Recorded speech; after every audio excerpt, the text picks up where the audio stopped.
एक ही सफ में खड़े हो गए महमूद और अयाज, ना कोई बंदा रहा ना बंदा नवाज। यूं तो अल्लामा इकबाल साहब का ये शेर तकनीकी तौर पर मस्जिद की सफों पर नमाज अदा करते नमाजियों की माशी और समाजी और हर तरह की बराबरी की अलामत,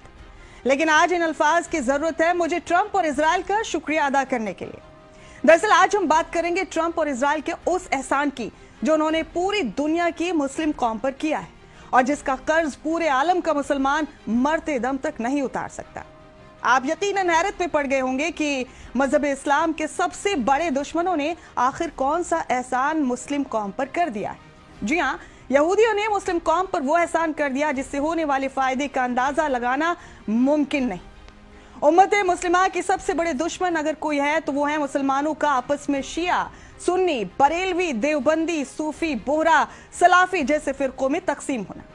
ये एक ऐसी खाई है जिससे पूरी मुस्लिम कौम अपने आप हाशिए पर चली गई।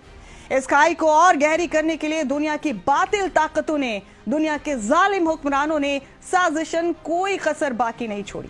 जिसके नतीजे में अल्लाह रब्बुल इज्जत के महबूब की उम्मत आपसी नफरत में असली दुश्मन का मुकाबला करने के बजाय खुद एक दूसरे के खून की प्यासी हो गई। फिरकों का यही वो जहर था जिसकी वजह से दुनिया के सारे ऐरे गैरे खुदा के महबूब की मासूम उम्मत पर हावी होते चले गए। इसी खाई को पाटने और भरने का ख्वाब लेकर न जाने कितने आलिम दीन, मशहूर और मारूफ, आमिल और कामिल हमारे बुजुर्ग दुनिया से रुखसत हो गए। लेकिन हाल ही में पूरी दुनिया इस बात की गवाह बनी कि कैसे अमेरिका और ईरान के बीच जंग के दौरान अल्लाह के महबूब की उम्मत अपने बीच के फिरकों की अदावत भूलकर इस्लाम की छत तले सभी एक सफ में खड़े नजर आए।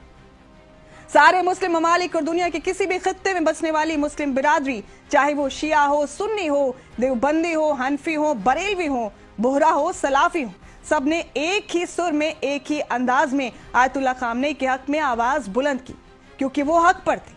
जंग के इस माहौल में उम्मत मुस्लिमा की तरफ से कोई ऐसी पोस्ट, कोई ऐसी आवाज, कोई ऐसी वीडियो सामने नहीं आई जिसने फिरकों का जहर महसूस किया जा सके। सिर्फ नाराए तकबीर की सदाएं फिजा में गूंज रही थी और वो किसी का खून बहाने के लिए नहीं, इंसाफ और हक की आवाज बुलंद करने के लिए। अल्लाह के तमाम बंदों, चाहे वो किसी भी फिरके के हों, सबके हाथ अल्लाह के सामने ईरान और आयतुल्लाह खामनेई की हिफाजत के लिए दुआओं में उठे हुए थे। अल्लाह करे कि खुदा के महबूब मोहम्मद मुस्तफ़ा सल्लल्लाहु अलैहि वसल्लम की प्यारी उम्मत के दिलों में फिरकों का ये जहर हमेशा के लिए दफन हो जाए। सुकून इस बात का भी है कि ईरान, अमेरिका और इजराइल के बीच जंग की इस गर्मा गर्मी में दुनिया के जहनों में जहां एटम बॉम्ब, मिसाइल, रॉकेट, असलहा और बारूद जैसी खतरनाक बातें और उनके असरात चल रहे थे, उसी दौरान मेरे दिल के एक कोने में कहीं सुकून था कि उम्मत के जहनों में फिरकों का जो जहर भरा हुआ था वो बहुत तेजी से मोहब्बत में तब्दील हो रहा था। और मेरा ये सुकून और मजबूत हुआ जब ये एहसास हुआ कि फिरकों के इसी जहर से पाक साफ होना भी